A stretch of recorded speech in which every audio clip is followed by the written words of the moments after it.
હિંમતનગર તાલુકાના કનાઈ ગામમાં કૃષ્ણ જન્મોત્સવની ધામધૂમપૂર્વક ઉજવણી કરવામાં આવી હતી.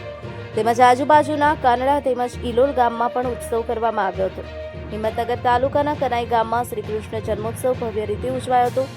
ગામના યુવક મંડળ દ્વારા પરંપરાગત દહીં હાંડી મટકી ફોડ સ્પર્ધાનું આયોજન કરવામાં આવ્યું હતું, જેમાં ગામના યુવાનો ઉત્સાહપૂર્વક જોડાયા હતા.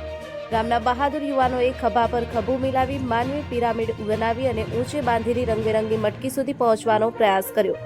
મટકીમાં દહીં, મીઠાઈ, નાળિયેર તથા ફળો રાખવામાં આવ્યા. સાથે બેલૂન અને ફૂલોથી તેને આકર્ષક રીતે સજાવવામાં આવી હતી.